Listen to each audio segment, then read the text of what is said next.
Halo, salam dan bahagia. Perkenalkan, nama saya Jessica Runtualian, calon guru penggerak Angkatan 8 Kota Tomohon. Kali ini saya akan memaparkan aksi nyata modul 1.4 tentang budaya positif. Ya anak-anak, hari ini kita akan membuat keyakinan kelas. Ada yang tahu apa itu keyakinan kelas? Atau mungkin sudah pernah dengar apa keyakinan kelas? Sudah. Nah, keyakinan kelas hampir sama dengan peraturan atau tata tertib, tapi ada dia perbedaan. Jadi misalkan kalau peraturan sekolah datang tepat waktu dan sebagainya. Coba sekarang ibu akan membagikan post-it atau sticky notes. Kamu tuliskan kira-kira apa yang menjadi peraturan di sekolah kita atau di kelas kita. Oke?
Yang sudah kalian buat sekarang, kita akan melihat kira-kira nilai kebajikan apa yang ada pada peraturan itu.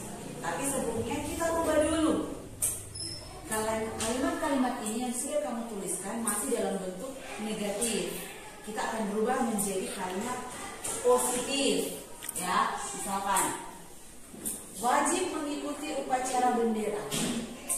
Kalau kalimat positif bisa diganti menjadi seperti apa? Kan ini wajib.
kaos kaki kita. Terakhir, contoh terlambat masuk kelas 5 menit, kemudian nanti jam istirahat akan dipotong 5 menit. Bisa? Bisa. Oke, kita sepakat untuk keyakinan kelas kita? Kami tepuk tangan. Perkenalkan, nama saya Musona Filia Kapo. Saya sangat senang membuat keyakinan kelas dengan teman-teman saya. Kedepannya saya akan lebih disiplin dan menghormati orang lain. Perkenalkan, nama saya Marsha. Saya sangat senang karena di kelas saya sudah ada keyakinan kelas yang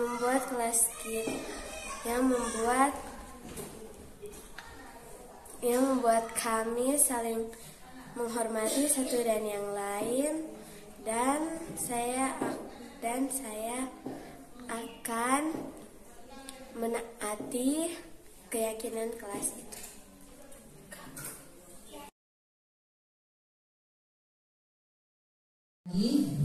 Salam sejahtera bagi kita semua. Bersyukur di kesempatan yang indah ini kita boleh berjumpa dalam diseminasi ide positif. Saya Jessica Runtualian sebagai calon guru penggerak Angkatan 8 Kota Tomohon. Dan tentunya saya mengucapkan selamat datang kepada Bapak Ibu yang hari ini boleh berkesempatan untuk mengikuti kegiatan ini. Dan sebelum kegiatan ini dimulai, mari kita buka dalam doa, kita berdoa.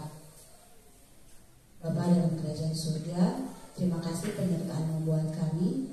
Saat ini kami akan melaksanakan kegiatan diseminasi budaya positif.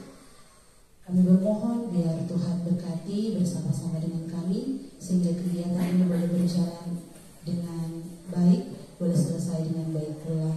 Dan biarlah kami mendapatkan manfaat dari kegiatan di pagi hari ini. Bapa dalam kerajaan surga, kami serahkan semuanya hanya ke dalam tangan-Mu yang berlimpah kasih. Dalam nama Yesus kami berdoa. Amin. Saat ini kita akan mulaikan, tapi sebelum dimulai kita dengarkan sambutan dari Ibu Kepala Sekolah. Silakan. Jadi terima kasih kesempatan yang diberikan. Kita bersyukur dan terima kasih kepada Tuhan Yang Maha Kuasa karena rencana atau program dari teman guru kita Ibu Jessica Runtualian sebagai calon guru penggerak untuk hari ini, dalam dia akan memaparkan materi tentang diseminasi budaya positif yang akan ditularkan kepada kita semua. Ini boleh kita lakukan, kita laksanakan karena berkat Tuhan dalam kehidupan kita. Karena dengan berbagai kesibukan, berbagai kegiatan, maka ternyata Tuhan masih sempatkan kita pada kesempatan ini untuk boleh menerima materi sebagai pembelajaran yang telah dipelajari oleh rekan guru kita. Dan nantinya dia akan tularkan kepada kita agar kita pun mendapat pengetahuan tambahan untuk kita gunakan dalam kita melaksanakan tugas tanggung jawab kita sebagai guru. Untuk itu kita akan bersyukur, berterima kasih kepada Tuhan, dan tentu di dalamnya kita memohon kiranya Tuhan selalu menyertai kita, terutama menyertai akan Ibu Guru Jessica Runtualian di dalam ia akan menerapkan materi yang telah ia dapat untuk kita akan jadikan sebagai bekal kita semua dalam kita melaksanakan tugas tanggung jawab kita sebagai guru. Kiranya ini boleh terlaksana dengan baik dan Tuhan memberkati dan menyertai kita semua, terutama Ibu Guru Jessica Runtualian untuk kesempatan saat ini dia akan melaksanakan tugasnya sebagai calon guru penggerak. Terima kasih, Tuhan memberkati kita semua. Terima kasih kepada Ibu Kepala Sekolah. Dan baiklah, saat ini kita akan melanjutkan diseminasi saya budaya positif, dan biar kiranya materi kita boleh ikuti dengan baik, kita boleh laksanakan untuk kemajuan murid-murid, kemajuan sekolah kita. Nah, yang pertama kita masuk pada disiplin positif dan nilai kebajikan. Sebelum kita melanjutkan, mari kita buka dengan kegiatan pemantik. Jadi silakan rekan-rekan guru, Bapak Ibu, boleh berpasangan dan kemudian akan mencoba permainan atau kegiatan yang namanya cobalah buka. Jadi silakan berpasangan, cobalah buka. Ya, menyesuaikan kalau ganjil. Jadi kita akan berperan, ada 2 orang, Anda sebagai A dan rekan kita sebagai B. Di sini kita akan kita menggenggam sesuatu yang sangat-sangat paling berharga di dalam tangan kita. Jadi kita menganggap bahwa kita menyimpan sesuatu dalam tangan kita yang sangat berharga dan tidak ingin dilepaskan. Itu tugas dari si A. Kemudian si B, nanti dia akan berusaha bagaimanapun caranya, mau merayu, mau menggoda, mau dengan cara halus, mau memarahi, agar supaya si A mau membuka tangan si B, tangan si A, seperti itu. Boleh ya? Kalau gitu kita langsung coba. Sudah berpasangan? Silakan menentukan siapa yang A, kemudian siapa yang B. Siapa yang A dan siapa yang B. Silakan menentukan dulu siapa yang A.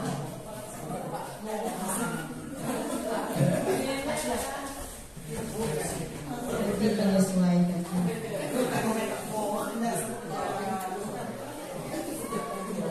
Silakan siapa yang A, kemudian silakan tugas B, silakan mengintimidasi si A.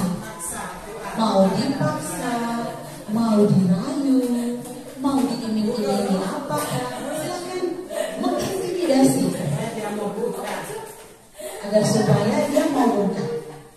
Saya hanya memberi 30 detik, kemudian bertukar bagian atau bertukar peran. Ya, saya hanya memberi 30 detik. Silakan dimulai.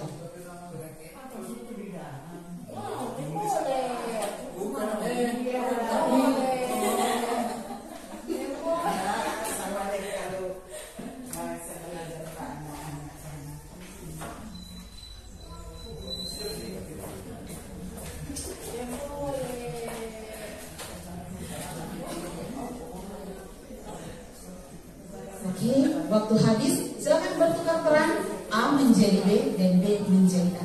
Silakan diintimidasi bagaimanapun caranya, apakah dia akan membuka atau tidak.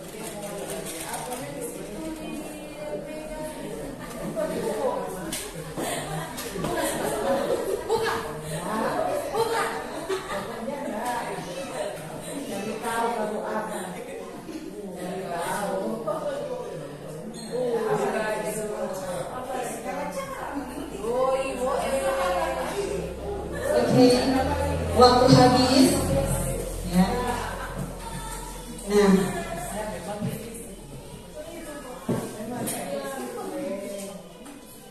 baik.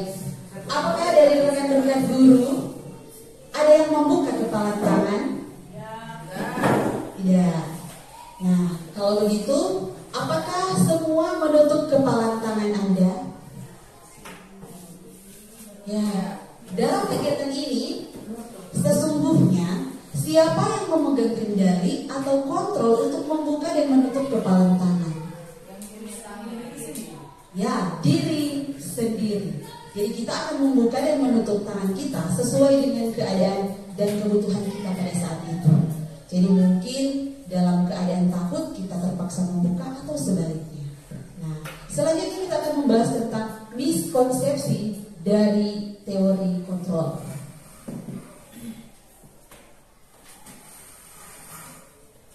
Yang pertama, ilusi guru mengontrol murid. Pada dasarnya kita tidak dapat memaksa murid untuk berbuat sesuatu jikalau murid tersebut memilih untuk tidak melakukannya. Yang kedua, ilusi bahwa semua penguatan positif efektif dan bermanfaat. Penguatan positif atau bujukan adalah bentuk-bentuk kontrol. Dalam jangka waktu tertentu, kemungkinan murid tersebut akan menyadarinya dan mencoba untuk menolak bujukan kita, atau bisa jadi murid tersebut menjadi tergantung pada pendapat sang guru untuk berusaha. Yang ketiga, ilusi bahwa kritik dan membuat orang bersalah dapat menguatkan karakter. Menggunakan kritik dan rasa bersalah mengontrol murid menuju pada identitas gagal. Mereka belajar untuk merasa buruk terhadap diri mereka. Dan yang terakhir, ilusi bahwa orang dewasa memiliki hak untuk memaksa. Banyak orang dewasa yang percaya bahwa mereka memiliki tanggung jawab untuk membuat murid-murid berbuat hal-hal tertentu. Pada saat itu pula, orang dewasa akan menyadari bahwa perilaku memaksa tidak akan efektif untuk jangka waktu panjang dan sebuah hubungan permusuhan akan terbentuk. Itu adalah miskonsepsi terhadap teori kontrol. Sekarang, apa itu disiplin? Adakah dari rekan-rekan guru yang mau menyampaikan kira-kira apa itu disiplin?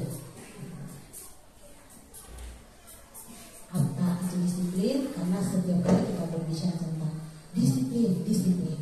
Ada dulu rekan-rekan guru yang mau menyampaikan pendapatnya. Apa itu disiplin? Sikap. Ada lagi dari rekan-rekan guru, apa itu disiplin?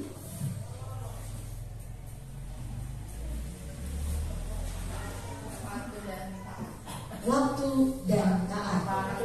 Patuh dan taat pada peraturan. Ya, terima kasih. Nah, mari kita masuk pada makna kata disiplin.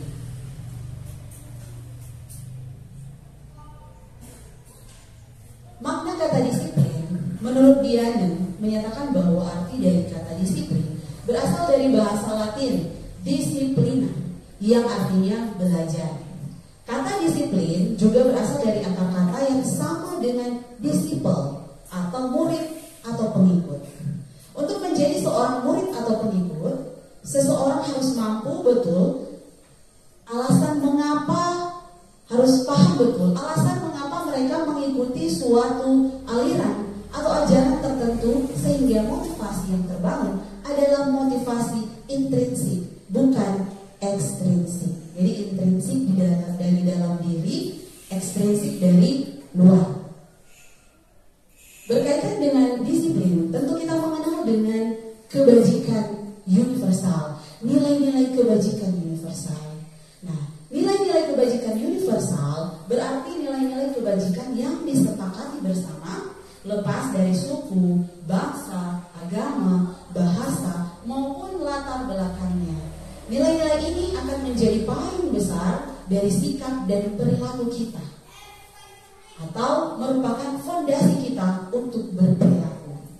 Nilai-nilai kebajikan adalah sifat-sifat positif manusia yang merupakan tujuan mulia yang ingin dicapai setiap individu.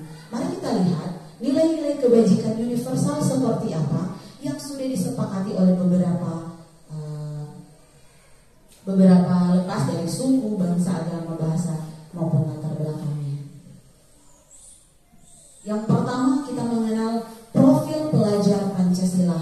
Ini sering kita gunakan dan akan kita gunakan terlebih dalam kurikulum Merdeka. Ada 6, beriman, bertakwa kepada Tuhan Yang Maha Esa dan berakhlak mulia, mandiri, bernalar kritis, berkebinekaan global, bergotong royong dan kreatif.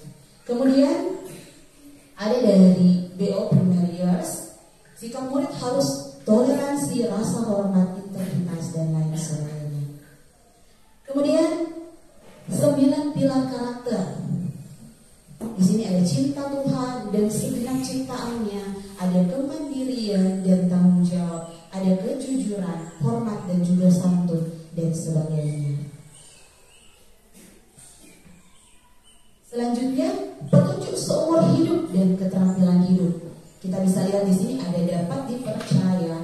pengurus hati, pendengar yang aktif, dan lain sebagainya. Ada juga dari The Seven Essential ini, ada empati, suara hati, kontrol, dan sebagainya. Jadi ini nilai-nilai universal yang telah disepakati bersama. Dan yang terakhir, berdasarkan proyek nilai-nilai kebajikan, kita bisa lihat di sini ada peduli, rajin, integritas, dan lain sebagainya. Jadi kita bisa melihat bahwa nilai-nilai kebajikan universal ini adalah ibarat kata seperti karakter yang ingin kita tanamkan pada diri murid kita. Intinya adalah tujuan mulia kita menerapkan disiplin positif adalah agar terbentuk murid-murid yang berkarakter, berdisiplin, santun, jujur, peduli, bertanggung jawab, dan merupakan pembelajar sepanjang hayat sesuai dengan standar kompetensi lulusan yang diharapkan. Tentu sesuai dengan pemerintah. Nah, yang kedua, teori motivasi, hukuman, dan penghargaan dan restitusi. Nah, motivasi di sini dibedakan atas 3 perilaku manusia. Yang pertama, untuk menghindari ketidaknyamanan atau hukuman. Contoh, saya datang ke sekolah karena takut nanti kalau saya terlambat akan dimarahi oleh atasan saya. Jadi itu yang membuat menghindari ketidaknyamanan atau hukuman. Karena berpikir apa yang kita lakukan, apakah ada hukumannya? Kalau saya seperti ini, apakah ada hukumannya? Tapi motivasi nomor 1 ini adalah motivasi paling rendah. Kenapa? Karena motivasi nomor 1 ini asalnya intrinsik dari luar. Karena ada dorongan rasa ketidaknyamanan dan takut untuk dihukum. Yang kedua, untuk mendapatkan imbalan atau penghargaan dari orang lain. Nah, penghargaan ini contoh. Saya datang ke sekolah agar supaya guru-guru memberikan apresiasi kepada saya. Atau saya datang ke sekolah tepat waktu agar supaya saya mendapatkan penghargaan dari atasan saya. Ini juga merupakan motivasi ekstrinsi atau dari luar. Hampir sama dengan nomor 1. Kalau nomor 1 dapat hukuman, nomor 2 dapat penghargaan. Nah, yang ketiga, untuk menjadi orang yang mereka inginkan dan menghargai diri sendiri dengan nilai-nilai yang mereka percaya. Jadi yang ketiga adalah motivasi yang paling besar. Kenapa? Karena motivasi nomor 3 adalah motivasi dari dalam diri kita atau intrinsik. Di antara 1, 2, dan 3, nomor 3 lah yang harus kita lakukan dalam melaksanakan tugas sebagai guru, bukan karena ingin mendapat penghargaan, bukan karena takut menghindari ketidaknyamanan atau hukuman, tapi melakukannya atas dasar ingin menghargai diri sendiri dan juga menjadi pembelajar sepanjang hayat. Karena sebagai guru, meskipun mengajar, kita pun perlu untuk belajar menjadi pembelajar sepanjang hayat. Saat ini saya ada pertanyaan pemantik. Menurut rekan-rekan, setuju atau tidak? Nomor 1, Dita tidak diizinkan mengikuti pelajaran karena terlambat. Menurut Bapak Ibu, setuju atau tidak? Tidak setuju. Nomor 2, Adi dihukum 3 kali lari keliling lapangan karena tidak mengenakan baju olahraga. Kira-kira setuju atau tidak? Tidak setuju. Nomor 3, pemberian hadiah atau penghargaan kepada murid. Setuju atau tidak setuju? Setuju. Oke.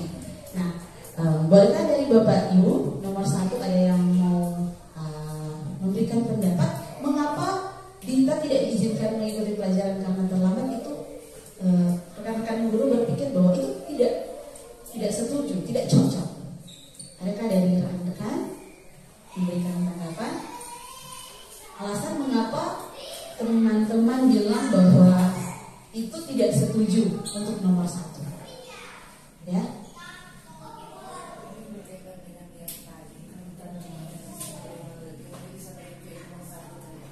Motivasi.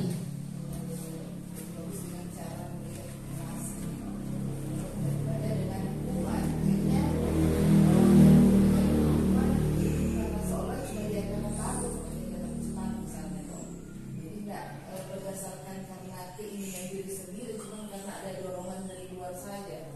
Oke. Terima kasih Cik Sel. Jadi nomor 1 tepat. Nomor 2 ada yang mau memberikan pendapat? Adi dihukum 3 kali tarik keliling lapangan karena tidak mengenakan baju olahraga. Rekan-rekan Adi bilang tidak setuju. Mungkin hampir sama dengan jawaban nomor 1.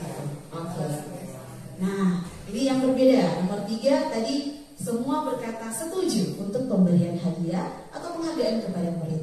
Menurut rekan-rekan, apa alasannya sampai mengatakan bahwa setuju dengan hal itu?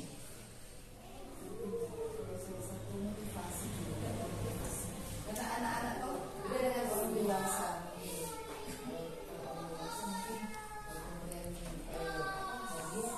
Seolah-olah cuma karena hadiah saja. Oh, kita mau berusaha. Kalau orang dewasa, dia mau jadi sama dengan itu pembahasan yang pertama juga tadi. Tapi kalau murid-murid kan itu salah satu motivasi untuk kita Ya, terima kasih. Jadi menurut Cik Sel merupakan salah satu motivasi untuk murid. Baik, mari kita bahas lebih lanjut tentang hukuman dan konsekuensi. Di sini ada sebuah cerita. Iva kurang menguasai pelajaran matematika, sehingga pada saat pelajaran tersebut berlangsung, dia lebih banyak berdiam diri atau menggambar di buku pelajarannya. Pada saat guru matematikanya Pak Seno menanyakan pertanyaan, Iva menjadi gugup dan tak sengaja menjatuhkan tasnya dari kursi, serta tiba-tiba menjadi gagap pada saat berupaya menjawab. Seluruh kelas pun tertawa melihat perilaku Iva yang bicara tergagap dan terkejut tersebut.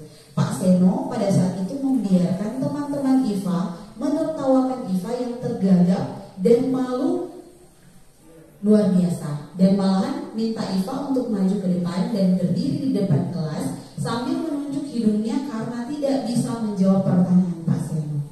Kelas makin gaduh dan anak-anak pun tertawa melihat Iva di depan kelas memegang ujung hidungnya. Nah, yang menjadi pertanyaan di sini, apakah Anda setuju dengan tindakan Pak Seno terhadap Iva? Tidak setuju. Mengapa tidak setuju?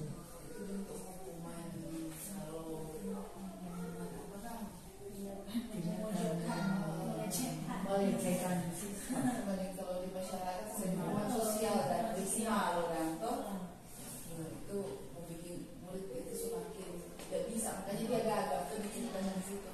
Itu mau menunjukkan bahwa dia tertekan di situ.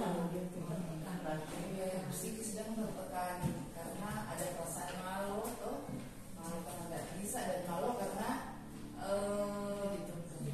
dipermalukan oleh guru karena sebenarnya rekan semua kelas 3 selesaikan saya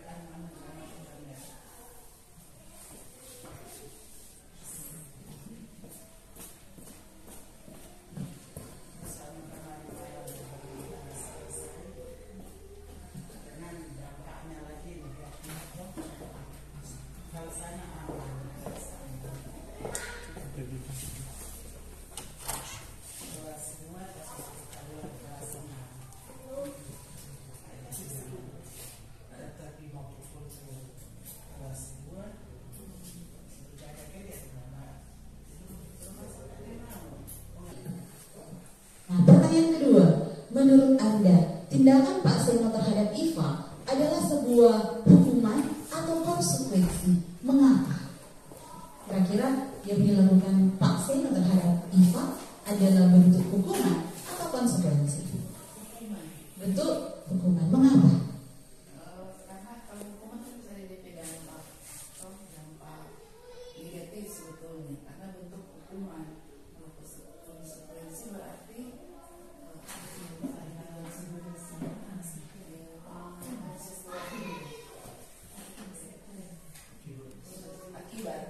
akibat dari pelanggaran aturan misalnya. Tapi kalau hukuman pasti ada dampak negatif sebetulnya. Ya. Jadi perasaan malu tadi kan dia tertekan, termasuk hukuman. Ya, yang kasih untuk jawaban. Mari kita lihat perbedaan dari hukuman, konsekuensi, dan restitusi. Berdasarkan bagian di sini kita lihat, kalau hukuman sesuatu yang menyakitkan harus terjadi, itu hukuman. Ya, mengakibatkan murid tidak nyaman untuk jangka waktu yang sangat panjang. Betul sekali. Mungkin kejadian di SD akan teringat-ingat sampai mereka dewasa. Itu akibatnya. Kemudian konsekuensi, jika konsekuensi sesuatu harus terjadi dan tidak nyaman untuk murid, tapi bisa jadi ini untuk jangka pendek ataupun panjang. Kemudian sementara restitusi adalah merupakan pilihan, menguatkan untuk murid atau anak dalam jangka waktu panjang. Berdasarkan bagian tadi, maka kita bisa menyimpulkan bahwa hukuman bersifat tidak terencana atau tiba-tiba. Anak atau murid tidak tahu apa yang akan terjadi dan tidak dilibatkan. Hukuman bersifat satu arah dari pihak guru yang memberikan, dan murid hanya menerima suatu hukuman tanpa melalui suatu kesepakatan atau pengarahan dari pihak guru, baik sebelum atau sesudahnya. Hukuman yang diberikan bisa berupa fisik maupun psikis murid, sehingga anak disakiti oleh suatu perbuatan ataupun lewat kata-kata. Sementara disiplin dalam bentuk konsekuensi itu sudah terencana atau sudah disepakati, sudah dibahas dan disetujui oleh murid dan guru. Dan umumnya bentuk konsekuensi dibuat oleh pihak guru dan murid sudah mengetahui sebelumnya konsekuensi yang akan diterima bila ada pelanggaran. Jadi kalau kalau hukuman satu arah dan terjadi secara tiba-tiba. Beda kalau konsekuensi berarti sudah ada kesepakatan guru dan juga murid. Jika kamu seperti ini maka akan terjadi ini. Jadi murid sudah tahu. Nah, mari kita bersama-sama membahas, boleh terbaca? Tindakan guru di sini. Ya, ada tindakan guru dan guru-guru rekan-rekan akan memilih apakah itu hukuman atau konsekuensi. Mari kita lihat. Mencatat 100 kali di dalam buku kalimat, saya tidak akan terlambat lagi karena terlambat ke sekolah. Menurut rekan-rekan, apakah itu hukuman atau konsekuensi?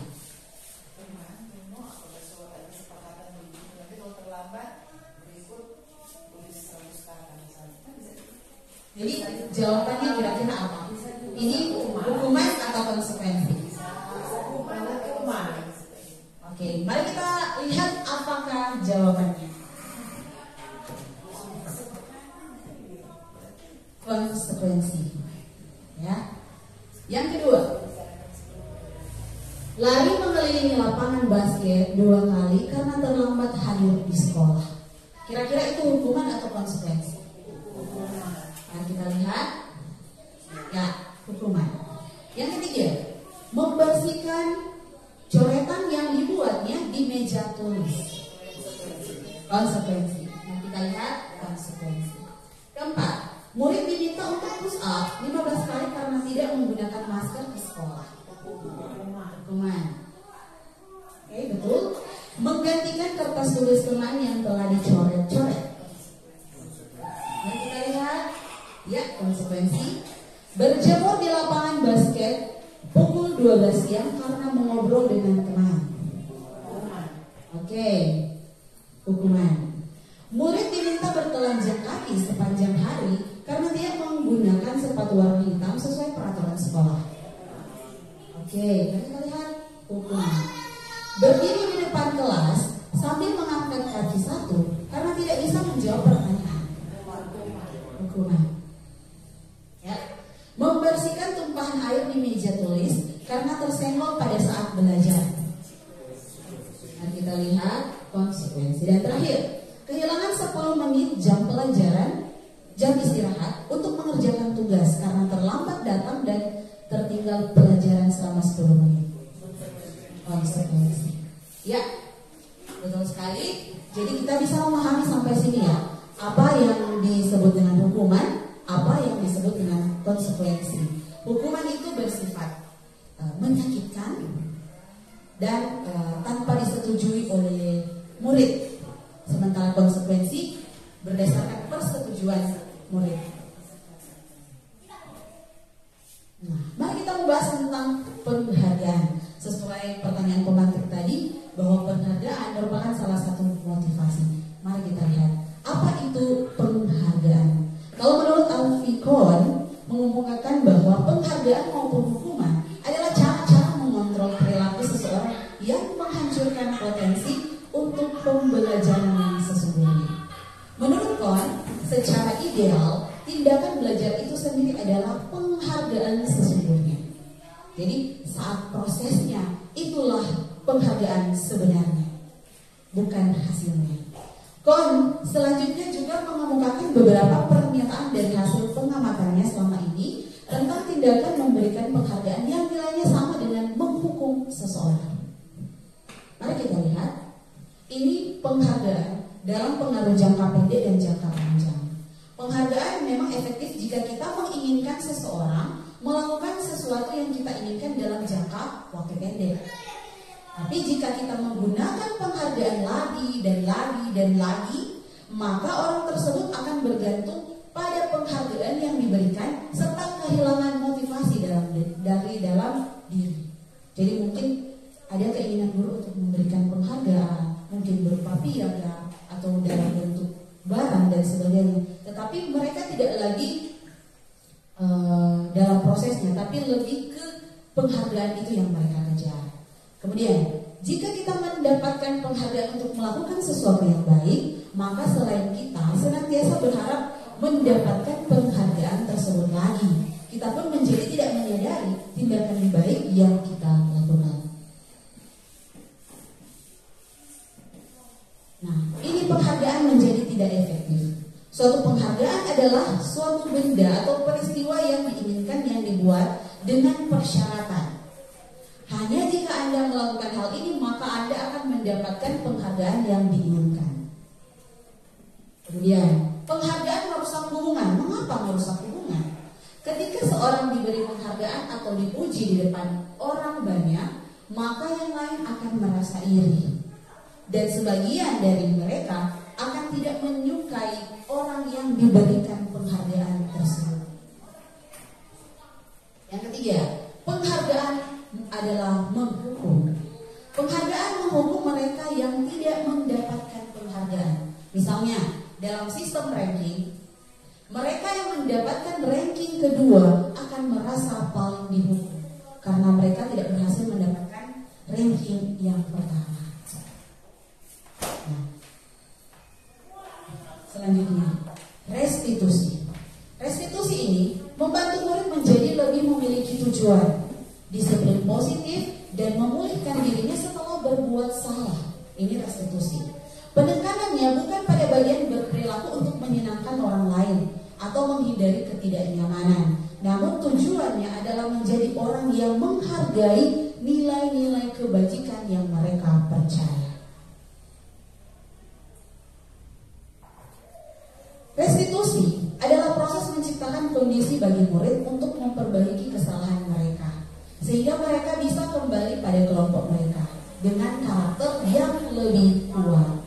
Restitusi juga merupakan proses kolaboratif yang mengajarkan murid untuk mencari solusi untuk masalah mereka dan membantu murid berpikir tentang orang seperti apa yang mereka inginkan dan bagaimana mereka harus memperlakukan orang lain.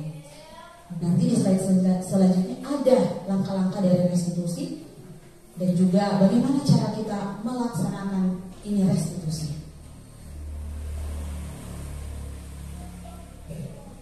Baik, kita masuk pada poin yang ketiga. Ini keyakinan kelas. Di sini ada pertanyaan pemantik nomor 1. Mengapa kita memiliki peraturan tentang penggunaan helm pada saat mengendarai kendaraan roda 2 atau motor? Mengapa kita memiliki peraturan tentang penggunaan helm pada saat mengendarai roda 2 atau motor? Mungkin untuk apa? Untuk melindungi keselamatan. Yang kedua, mengapa kita memiliki peraturan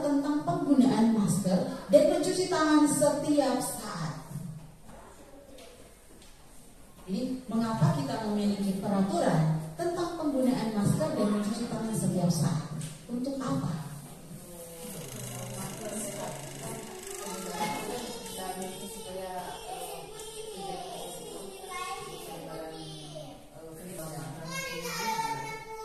Ya, jadi dari kedua pertanyaan pemantik akan paling Bapak Ibu akan menjawab mengutamakan keselamatan, kesehatan, dan lain sebagainya.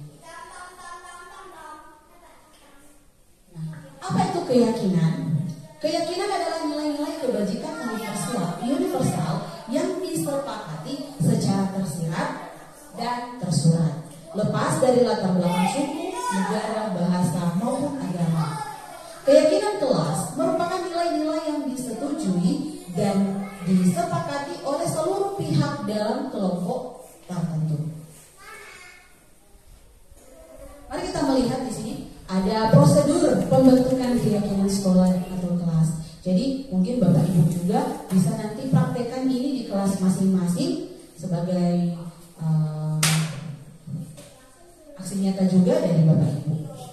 Tentu prosedur yang dilaksanakan. Yang pertama, mempersilakan warga sekolah atau murid-murid di sekolah untuk bercurah pendapat tentang peraturan yang perlu disepakati di sekolah. Jadi mencurahkan peraturan-peraturan apa yang ada di sekolah atau kelas. Kedua, mencatat semua masukan-masukan para murid yang nantinya bisa ditulis di kertas, kemudian ditempel di papan tulis ataupun di kertas yang lebih besar. Dan kemudian mengganti kalimat-kalimat negatif menjadi positif. Ada perbedaan dari peraturan dan keyakinan kelas. Jadi kalau peraturan itu terukur, misalkan datang jam 7 tepat, berarti lebih dari itu sudah terlambat dan akan mendapatkan konsekuensi. Itu adalah peraturan, dan biasanya dalam peraturan menggunakan kata-kata jangan, wajib, harus dalam peraturan. Beda dengan keyakinan. Keyakinan ini tidak bisa diukur. Misalkan keyakinan yang tadi kita sudah lihat adalah misalkan nyaman, kenyamanan. Nyaman itu tidak bisa diukur. Beda dengan peraturan. Dan biasanya dalam keyakinan ini kita tidak menggunakan kata-kata seperti peraturan kelas yang jangan, harus, wajib, tapi kita menggunakan lebih ke kalimat-kalimat positif. Contoh kalimat negatif, jangan berlari di kelas atau koridor. Itu kalimat negatif. Kita bisa ganti dengan menggunakan kalimat yang lebih positif, seperti berjalanlah di kelas atau koridor. Atau misalkan, jangan terlambat, atau wajib datang jam 7 tepat. Kita bisa ganti dengan datanglah tepat waktu. Seperti itu, kalimat negatif dan kalimat positif. Setelah membuat kalimat negatif menjadi kalimat positif, tinjau kembali dan kemudian ajak mereka menemukan nilai-nilai kebajikan. Misalkan, datang tepat waktu menunjukkan nilai apa itu? Berarti disiplin. Seperti itu. Menggunakan seragam dengan rapi, berarti disiplin juga.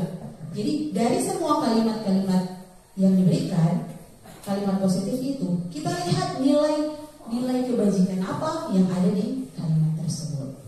Nah, kemudian setelah itu tinjau lagi secara bersama-sama. Jadi seharusnya setelah beberapa peraturan telah disatukan menjadi sebuah keyakinan, maka akan menjadi butir pernyataan keyakinan. Dan keyakinan kelas itu baiknya tidak terlalu banyak. Misalkan cukup 3 atau sampai 7 keyakinan.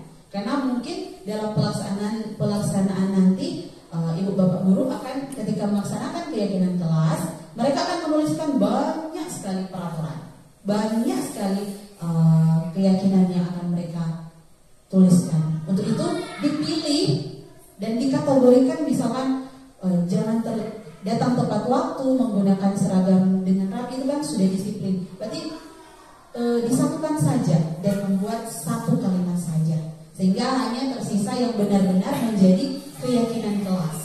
Gitu. Setelah keyakinan kelas selesai dibuat, maka Semua mempersilahkan untuk meninjau ulang dan menyetujui.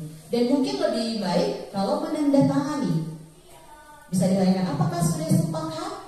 Sudah. Bisa dengan ditandatangani. Dan jangan lupa untuk keyakinan itu ditempelkan di dalam kelas. Mengapa harus ditempelkan dalam kelas? Supaya anak-anak maupun guru bisa melihat keyakinan kelas itu dan menjadi keyakinan bersama dalam melakukan sesuatu.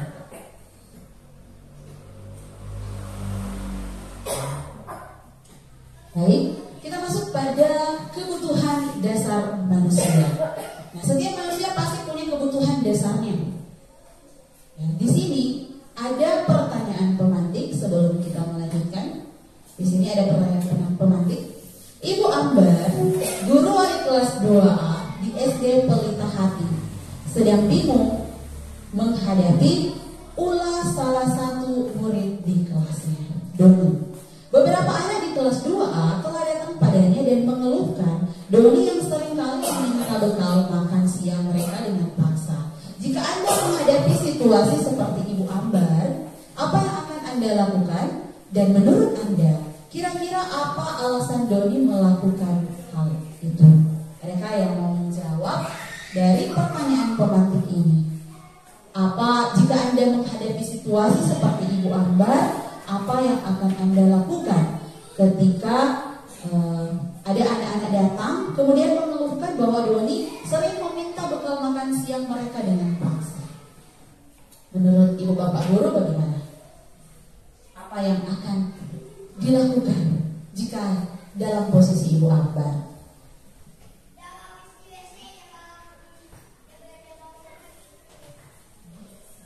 Jadi ketika di posisi Ibu Ambar, kemudian ada anak-anak datang mengeluhkan bahwa si Doni ini suka meminta bekal makan siang mereka dengan paksa. Kira-kira apa yang akan Ibu Bapak lakukan jika di posisi Ibu Ambar?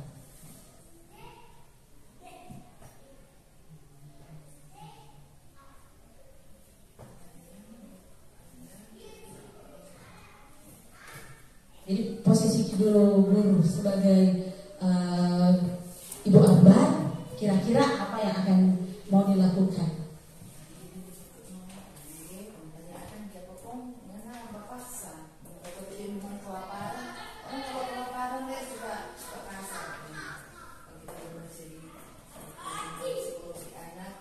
Anak laki-laki itu tidak boleh dimarah saat dia lapar.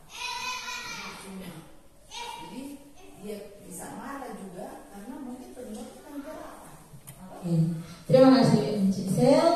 Jadi posisinya dipanggil dulu, kemudian ditanya mengapa melakukan itu. Nah sekarang kira-kira menurut Bapak Ibu Guru, apa alasan Doni melakukan hal itu? Merampas makanan.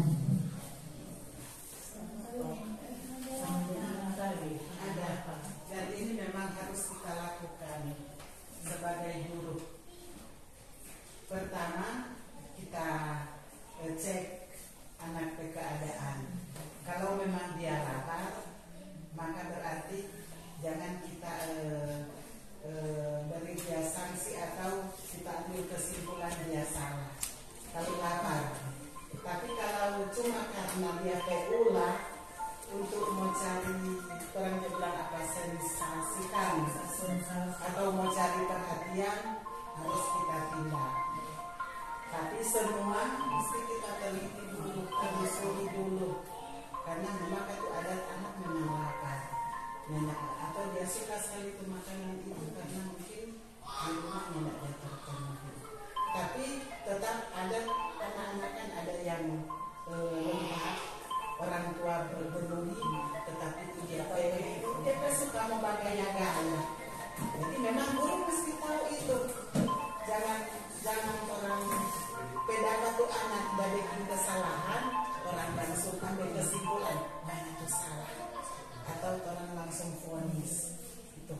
Tapi juga di kelas, makanya kita langsung panggil guru kelas 3. Orang itu Pak memang dah hina, memang dah hina itu murid.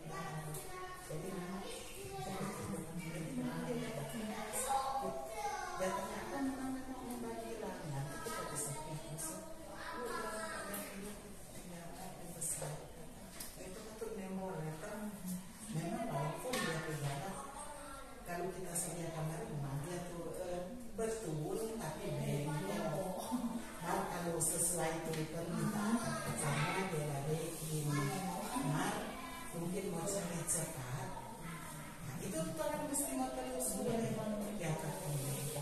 rising star. Ada yang saya memang nggak bakat dalam hal menggambar-gambar. Sama aja ada itu. Nanti kalau saya bilang anak gambar paling besar. Jadi memang kan kelihatan waktu rasa minder. Pas saya jalan itu mungkin yang kaki dan makan dari tangan. Karena kita orang semuanya orang kamu. Baru anak-anak itu memang jujur dong. Tadi sampai pada tidak. Jadi itu cara kita mengevaluasi atau kita mau menindaki anak. Jangan langsung ambil kesimpulan anak salah. Setiap masalah dalam gali dulu, gali dari awal. Kalau kita pengalaman, tadi ada sobat kelas di kelas 2. Bu kemarin tapi kan beda aneh. Tuh anak tuh yang punya langsung lega. Maka kalau orang bilang, ya semua tersinggung. Atau kalau memang apa orang bilang tuh yang berkelebihan, karena anak itu kan enak seperti dia suka, karena anak mesti dapat minta, jangan cuma panasnya. Begitu ya inti di sini. Terima kasih untuk Ibu Kepala Sekolah. Jadi betul sekali, banyak memang kejadian-kejadian di sekolah ya, yang tidak diprediksi dan tidak direncana. Nanti setelah slide selanjutnya ini kita akan membahas ke sana bagaimana cara kita sebagai guru menghadapi hal-hal seperti itu. Mungkin salah satunya bisa kita ajarkan dulu dengan menanamkan dan mengenalkan nilai-nilai kebajikan terlebih dahulu di kelas. Oke, nah sekarang berdasarkan pertanyaan pemantik ini tadi sudah sempat disinggung. Menurut Anda kira-kira apa alasan Doni melakukan hal itu? Ya mungkin memang dalam keadaan dia tidak pernah merasakan hal itu, atau ada kebutuhan yang tidak terpenuhi kepada dia. Nah, mari kita lihat ini ada 5 kebutuhan dasar manusia. Yang pertama, kebutuhan untuk bertahan hidup. Nah, kebutuhan bertahan hidup adalah kebutuhan yang bersifat fisiologis untuk bertahan hidup, misalnya kesehatan, rumah, dan makanan.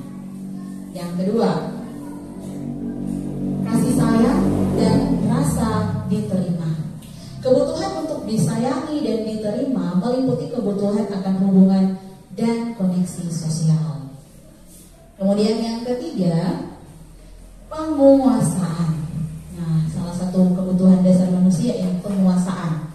Kebutuhan ini berhubungan dengan kekuatan untuk mencapai sesuatu, menjadi kompeten, menjadi terampil, diakui prestasi dan keterampilan kita, didengarkan dan memiliki rasa harga diri. Yang keempat, kebebasan. Kebutuhan akan kemandirian, otonomi, memiliki pilihan dan mampu mengendalikan arah hidup seseorang.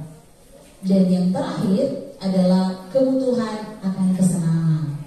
Nah, kebutuhan untuk mencari kesenangan, bermain dan tertawa, itu menjadi salah satu kebutuhan bukan cuma murid-murid kita, tapi kebutuhan kita sebagai manusia. Yang pasti jika salah satu dari 5 kebutuhan dasar ini tidak terpenuhi, akan terjadi hal-hal seperti tadi, seperti kasus atau cerita dalam pertanyaan pemantik. Karena memang kebutuhan ini menjadi suatu kebutuhan yang benar-benar harus dipenuhi oleh manusia. Bayangkan saja jika kesenangan tidak ada, tidak mungkin kita bisa merasakan hidup yang bahagia jika kesenangan saja tidak ada. Seperti itu. Yang kelima adalah restitusi dan 5 posisi kontrol sebagai guru. Nah, ini mungkin sering kita laksanakan di dalam kelas, dan ini biarlah menjadi refleksi bagi kita semua sebagai guru. Yang pertama, posisi kontrol guru yang pertama adalah penghukum. Nah, seorang penghukum bisa menggunakan hukuman fisik maupun verbal. Orang-orang yang menjalankan posisi penghukum senantiasa mengatakan bahwa sekolah memerlukan sistem atau alat yang dapat lebih menekan murid-murid lebih dalam lagi.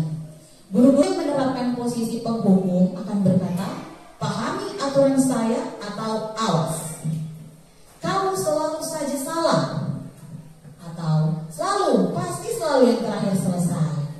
Nah, guru seperti ini senantiasa percaya hanya ada satu cara agar pembelajaran bisa berhasil, yaitu cara dia. Nah, mari kita saksikan sebuah video tentang bagaimana posisi kontrol guru sebagai penghukum, yang seperti apa itu.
Posisi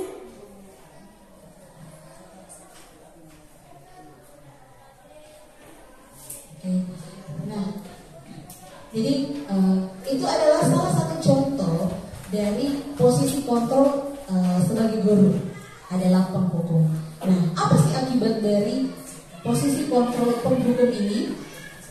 Nah, mengakibatkan murid tersebut akan mempunyai rasa marah dan dendam terhadap guru tersebut. Dan bisa saja guru yang mengampu mata pelajaran itu, ya, atau misalkan guru bahasa Indonesia, dia tidak akan menyukai bahasa Indonesia. Jadi itu yang akan terjadi pada murid kita jika kita berada dalam posisi penghukum. Yang kedua, posisi pembuat rasa bersalah. Yang bagaimana sih posisi pembuat rasa bersalah? Nah, pada posisi ini biasanya guru akan bersuara lebih lembut. Kalau tadi bersuara dengan keras dan kasar, kalau ini kebalikan, lebih lembut. Nah, pembuat rasa bersalah akan menggunakan keheningan yang membuat orang lain merasa tidak nyaman, bersalah atau rendah diri. Kata-kata yang keluar dengan lembut akan seperti, "Ibu sangat kecewa sekali dengan kamu," atau "Berapa kali Bapak harus memberitahu kamu ya?" Atau "Gimana coba kalau orang tua kamu tahu kamu berbuat begini?" Nah, di posisi ini murid akan memiliki penilaian diri yang buruk tentang diri mereka. Murid merasa tidak berharga dan telah mengecewakan orang-orang yang disayanginya. Ini pembuat rasa bersalah. Mari kita saksikan video pembuat rasa bersalah ini.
Jadi menjadi posisi pembuat rasa bersalah. Jadi anak-anak akan merasa rendah diri karena kita memberikan kalimat-kalimat yang membuat mereka menjadi bersalah dalam diri sendiri. Yang ketiga adalah posisi kontrol guru sebagai teman. Nah, guru pada posisi ini tidak akan menyakiti murid. Nah, namun akan tetap berupaya mengontrol murid melalui persuasi. Posisi teman pada guru bisa negatif ataupun positif. Posisi di sini berupa hubungan baik yang terjalin antara guru dan murid. Guru di posisi teman menggunakan hubungan baik dan humor untuk mempengaruhi seseorang. Mereka akan berkata, "Ayo, bantulah demi Bapak ya." Atau, "Ayo, ingat tidak bantuan Bapak selama ini?" Atau, "Ya sudah, kali ini tidak apa-apa, nanti Ibu bantu bereskan." Nah, hal negatif dari posisi teman adalah bila suatu saat guru tersebut tidak membantu, maka murid akan kecewa dan berkata, "Saya pikir Bapak Ibu teman saya." Nah, murid merasa dikecewakan dan tidak mau lagi berusaha. Hal lain yang mungkin timbul adalah murid hanya akan bertindak untuk guru tertentu yang mereka pikir bahwa dia adalah temannya dan tidak untuk guru lainnya. Murid akan tergantung pada guru tersebut. Nah, mari kita saksikan video posisi sebagai teman seperti apa.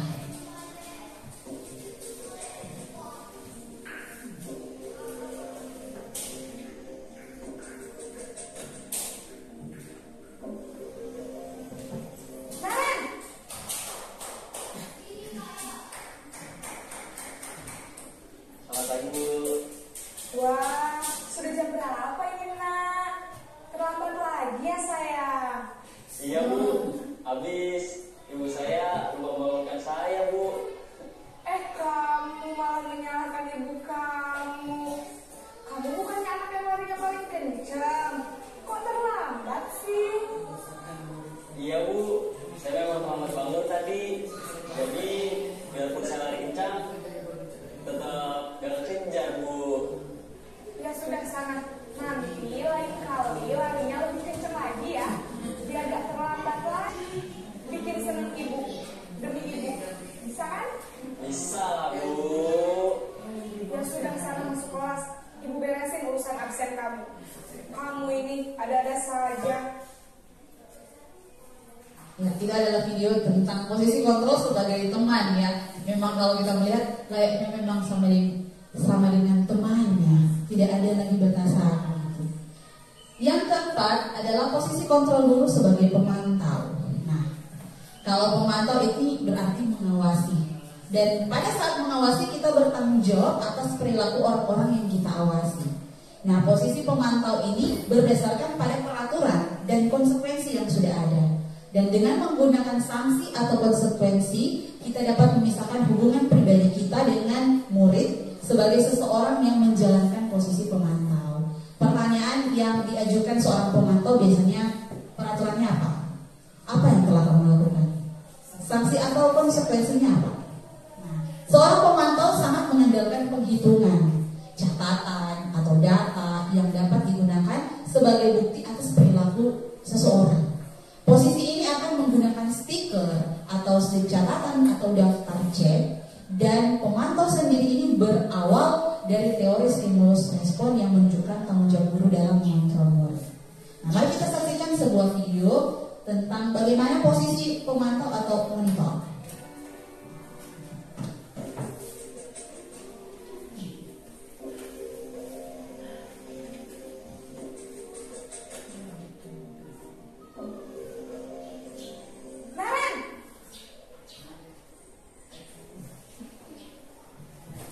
Selamat pagi, Bu.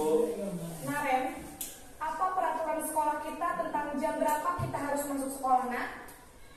Kita harus di sekolah jam 7, Bu. Iya betul, sekarang sudah jam 7.20. Naren sudah tahu konsekuensinya jika terlambat hadir. Paham, Bu. Saya harus tinggal kelas pas jam istirahat selama 20 menit. Iya benar, konsekuensinya demikian. Jadi nanti jam 9.30 pas istirahat, kamu harus tinggal di kelas, kerjakan tugas tambahan untuk ketertinggalan kamu, ya? Baik, Bu. Jadi ini adalah posisi sebagai pemantau. Kira-kira dari 4 ini mana yang menurut Bapak Ibu yang lebih cocok ya, atau mungkin lebih tepat? Yang keempat kata Cisel dan mungkin guru-guru yang lain. Tapi ada satu posisi kontrol yang terakhir dan Bapak Ibu bisa bandingkan mana yang lebih baik. Yang terakhir, posisi sebagai manajer. Nah, posisi manajer ini adalah posisi di mana guru berbuat sesuatu bersama dengan murid, mempersilahkan murid mempertanggungjawabkan perilakunya dan mendukung murid agar dapat menemukan solusi atas permasalahannya sendiri. Nah, seorang manajer ini memiliki keterampilan di posisi teman maupun pemantau, dan dengan demikian bisa jadi di waktu-waktu tertentu kembali kepada kedua posisi tersebut bila diperhatikan.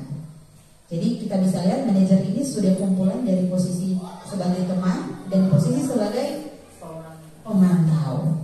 Nah, biasanya kata-kata yang akan dilakukan oleh seorang manajer seperti ini. Apa yang kita yakini? Jadi kembali ke keyakinan kelas. Apakah kamu meyakininya? Nah, atau mungkin jika kamu meyakininya, apakah kamu bersedia memperbaikinya? Dan jika kamu memperbaiki ini, hal ini menunjukkan apa tentang dirimu? Nah, atau mungkin bisa apa rencana kamu untuk memperbaiki hal ini? Nah, tugas seorang manajer bukan untuk mengatur perilaku seseorang. Kita membimbing murid untuk dapat mengatur dirinya. Seorang manajer bukannya memisahkan murid dari kelompoknya, tapi mengembalikan murid tersebut ke kelompoknya dengan lebih baik dan kuat. Nah, mari kita saksikan video ini sebagai posisi manajer.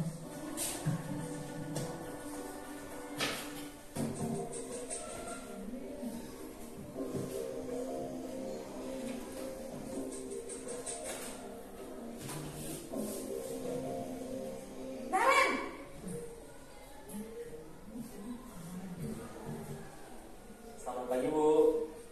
Selamat pagi Naren. Maaf Bu, saya terlambat. Iya, sekolah masuknya jam 7, sekarang sudah jam 7.20. Jadi sekarang bagaimana ini Naren?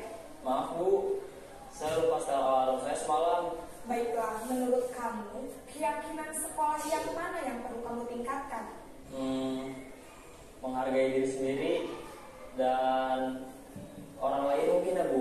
Setuju. Jadi, apakah Naren meyakini prinsip saling menghormati tersebut? Iya Bu, saya meyakininya. Apakah Naren bersedia memperbaiki masalah keterlambatan ini? Bersedia Bu. Bagaimana kamu akan memperbaiki masalah keterlambatan ini? Saya akan coba untuk tidak lupa menyetel alarm saya Bu. Baik, kalau Naren lupa menyetel alarm di rumah, ada orang yang kira-kira bisa bantu mengingatkan tidak?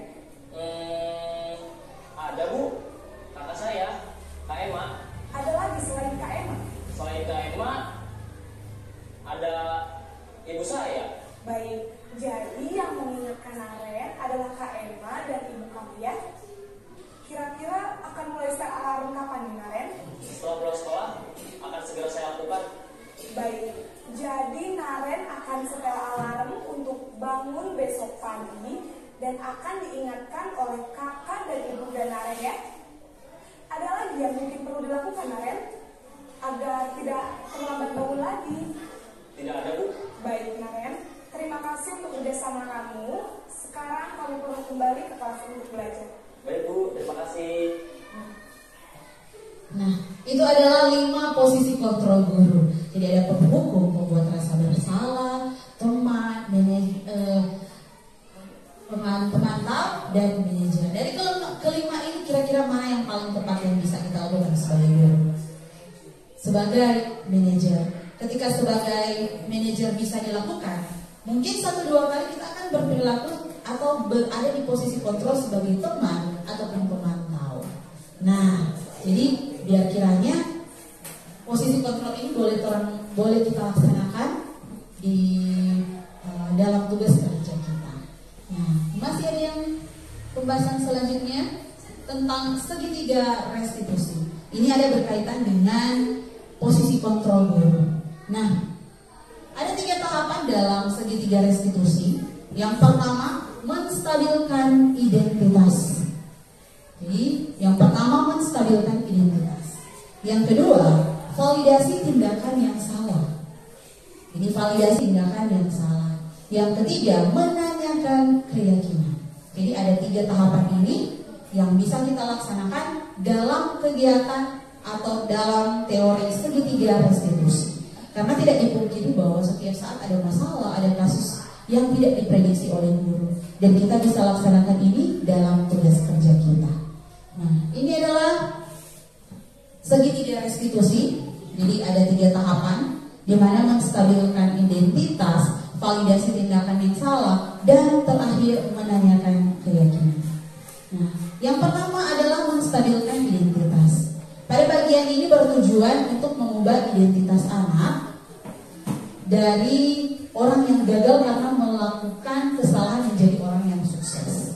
Anak yang melanggar peraturan karena sedang mencari perhatian adalah anak yang sedang mengalami kegagalan. Dia mencoba untuk memenuhi kebutuhan dasarnya, namun ada benturan. Kalau kita mengkritik dia, maka kita akan tetap membuatnya dalam posisi gagal.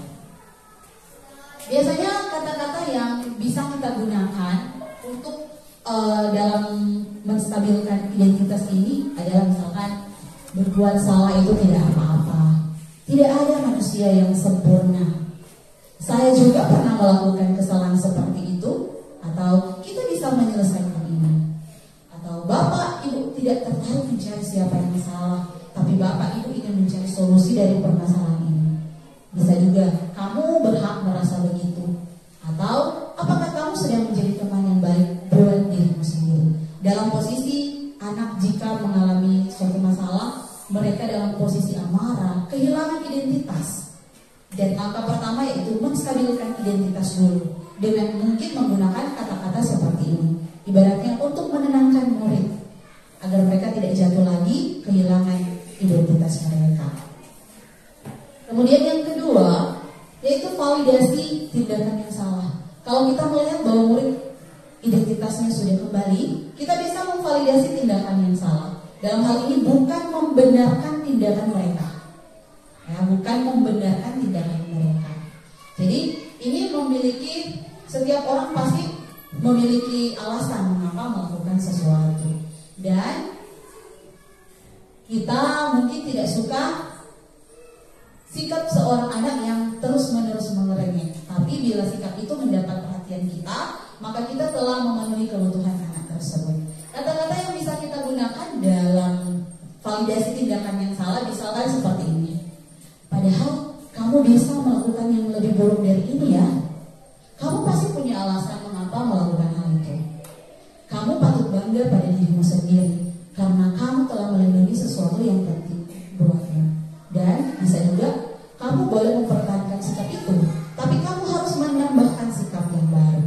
Sekali lagi digarisbawahi bahwa kita melakukan validasi tindakan yang salah bukan membenarkan apa yang telah mereka lakukan. Setelah kita lihat, baru kita menanyakan keyakinan kelas kita. Nah, kita bisa menanyakan keyakinan kelas kita mulai dari apa yang kita percaya sebagai kelas atau keluarga. Apa nilai-nilai umum yang kita telah sepakati? Apa bayangan kita tentang kelas yang ideal? Kamu mau jadi orang yang seperti apa? Bisa juga keyakinan kelas apa yang sudah kita sepakati, dan lain sebagainya tentang menanyakan keyakinan. Dan setelah menanyakan keyakinan, kita bisa juga menanyakan kembali kepada mereka. Jadi kira-kira bagaimana solusi kamu untuk menyelesaikan masalah ini? Seperti itu. Nah, di sini ada sebuah kegiatan yang sudah saya sempat lakukan tentang segitiga restitusi ini. Jadi ada sebuah kasus, Marsha dan Glory sedang bermain saat istirahat, namun ternyata Marsha curang dan mengejeknya dengan kata pecundang. Tidak terima diberlakukan seperti itu, Marsha menjadi kesal dan marah sehingga mendorong Glory sampai terjatuh. Ini adalah gambaran kira-kira seperti inilah segitiga restitusi yang bisa kita laksanakan kepada murid kita.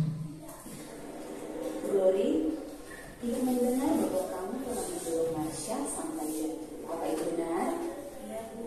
Mengapa kamu melakukan hal seperti itu?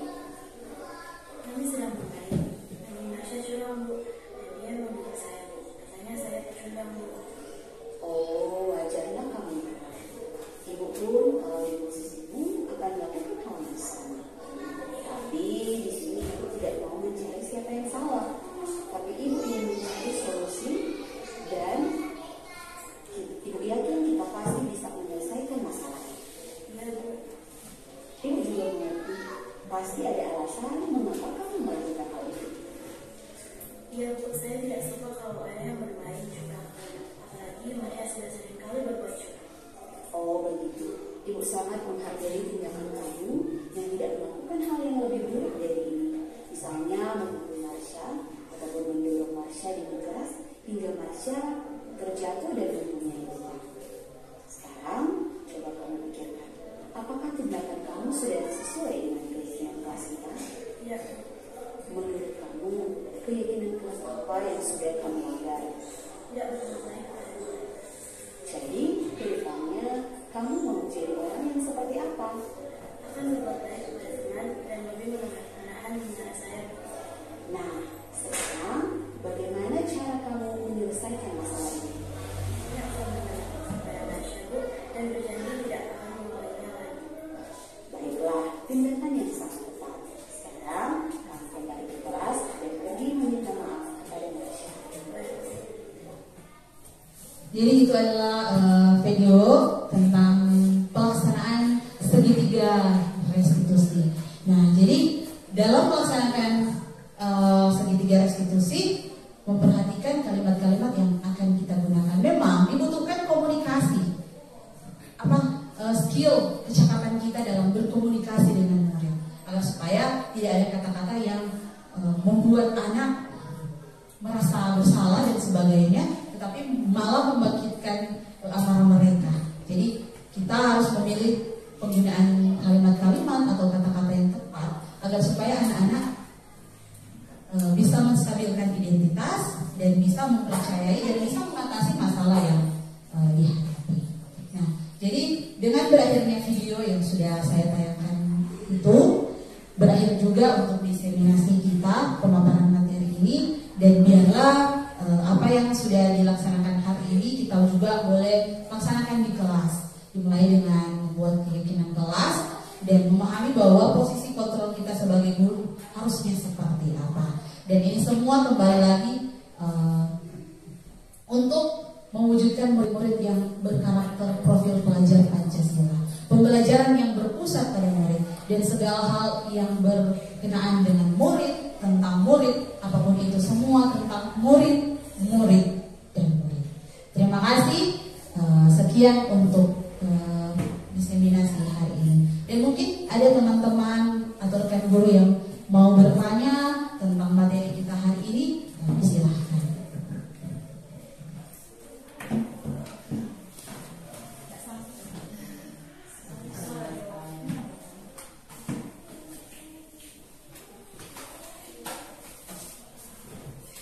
Terima kasih. Jadi yang ingin saya tanyakan kepada Ibu Jessica Runtalian sebagai CGP, tadi dijelaskan tentang segitiga restitusi, ya. Jadi dalam proses pelaksanaan segitiga restitusi tersebut, apakah memang dilakukan secara berurutan atau bisa dilakukan secara random atau acak? Jadi demikian pertanyaan saya. Terima kasih. Terima kasih untuk pertanyaan yang sudah ditanyakan oleh Cik Menli. Apakah ketiga tahapan ini bisa kita laksanakan secara acak atau langsung atau harus sesuai tahapannya? Jadi 3 tahapan sekali lagi. Yang pertama, menstabilkan identitas, validasi tindakan yang salah, dan menanyakan keyakinan. Ada baiknya kita melaksanakan ini sesuai tahapannya. Mengapa? Karena jika posisi anak sedang marah waktu itu, sedang sedih, kita tidak bisa langsung menanyakan keyakinan. Tidak mungkin mereka saat marah dipenuhi dengan amarah lalu kita tanya, apa keyakinan kelas kita? Mereka pasti tidak akan menjawab. Atau sedang menangis, mereka tidak akan menjawab sama sekali. Jadi ada baiknya kita menstabilkan identitas dengan menenangkan mereka. Ya, ibu pun pernah berbuat seperti itu. Tidak ada manusia yang sempurna. Jadi menenangkan mereka dengan menstabilkan identitas. Tapi memang sesuai pengalaman tidak selamanya ketika dalam proses menstabilkan identitas anak-anak langsung tenang. Memang prosesnya itu panjang. Kita harus menenangkan betul-betul dulu mereka. Kalau tidak percuma, ya. percuma kalau menstabilkan kamu sudah, misalkan sumber kata tidak ada manusia yang sempurna. Mereka masih marah, tapi karena mungkin waktu dan sebagainya kita langsung memvalidasi tindakan yang salah. Jadi harus berdasarkan 3 tahapan ini. Stabilkan dulu identitas biar tenang, kemudian baru mulai tindakan yang salah. Memvalidasi tindakan yang salah. Ya, menanyakan. Biasanya di validasi tindakan yang salah menanyakan apa alasan kamu berbuat begitu, mengapa kamu melakukan ini. Nah, ketika mereka sudah, biasanya anak-anak dalam posisi kalau sudah stabil, mereka akan menyampaikan, saya begini ibu, saya begini. Tapi kalau kita gagal di bagian 1 yang menstabilkan identitas, kemudian kita tanya, mengapa kamu melakukan ini? Mereka tidak akan menjawab, karena mereka masih dipenuhi amarah. Mereka tidak akan menjawab. Jadi tugas kita, stabilkan dulu identitas dengan menenangkan mereka. Kemudian validasi tindakan yang salah. Dan jika seperti itu, baru kita mulai apa keyakinan kita. Memang hal itu agak sedikit sulit. Untuk itu kita harus menanamkan dulu keyakinan-keyakinan kelas kita di masing-masing kelas atau sekolah, agar supaya mereka menyadari, wah, kesepakatan keyakinan kelas kita begini, saya sudah melanggar ini. Jadi ketika menanyakan keyakinan, mereka sudah tahu, wah, saya ternyata telah berbuat salah kepada teman saya. Seperti itu. Apakah bisa? Encik Nandi? Ya, terima kasih. Jadi, ya silakan. Ini bukan pertanyaan. Cuma tambahan saja. Ini bagian apa?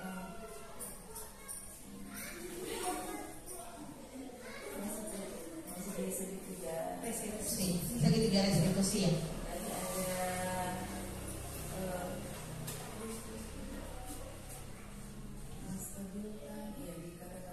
Ya, yang ini, ya. Ada kalimat-kalimat mungkin kalau sedikit rancu yang menurut saya itu tidak apa-apa. Secara tidak sadar mungkin kalau sedikit penguatan sebelumnya di bagian itu belum katakan menurut saya itu tidak apa-apa. Kalau tidak ada manusia yang sempurna, agak rancu kan kalau menurut saya tidak apa-apa kan. Memang itu kan untuk mobil dia stabil, tapi ada baiknya. Kita makanya anak-anak mungkin setiap orang pernah berbuat salah. Terima kasih, betul sekali. Memang ini kata-kata atau kalimat yang cuma menjadi contoh, dan dalam pelaksanaan kita bisa menggunakan banyak kata-kata yang sesuai dengan ya untuk menenangkan murid kita. Menggunakan, karena ini kan dalam versi bahasa Indonesia memang akan terasa berbeda pendekatan kita terhadap anak kita. Mungkin dalam pelaksanaannya kita bisa gunakan dalam bahasa kita ya, sebagai mungkin bahasa harian kita, bahasa Manado. Jadi itu lebih enak daripada mungkin menggunakan bahasa yang mengacu. Tapi ini biarlah menjadi bahan menjadi acuan kita, kira-kira kata-kata kurang lebih seperti apa yang nantinya akan kita gunakan dalam segitiga restitusi ini. Jadi mungkin masih ada lagi? Oke. Jadi terima kasih untuk pertanyaan dan juga tambahan tanggapan dari guru-guru sekalian. Dan biar kiranya sekali lagi kegiatan ini bukan hanya sebagai tugas saya sebagai calon guru penggerak, sebagai aksi nyata, tapi saya juga ingin bahwa kita semua boleh mempraktekannya. Itu semua bukan sekedar cuma tugas, tetapi untuk kemajuan murid-murid kita, kemajuan sekolah kita bersama. Karena menjadi tugas tanggung jawab kita sebagai guru di era abad 21 ini, anak-anak kita. Jadi kita pun sebagai guru harus mengikuti perkembangan zaman yang ada. Seperti itu. Tidak menggunakan cara yang lama, tapi kita gunakan cara yang baru sesuai dengan kodrat zaman dari anak-anak kita. Jadi demikian untuk hari ini. Saya ucapkan terima kasih banyak kepada teman-teman guru, rekan-rekan guru, Bapak Ibu yang boleh berkesempatan hadir dalam kegiatan ini, dan bersama-sama kita percaya kita lakukan ini dan untuk kemajuan sekolah dan demi untuk kebutuhan murid-murid kita. Demikian, terima kasih. Tuhan Yesus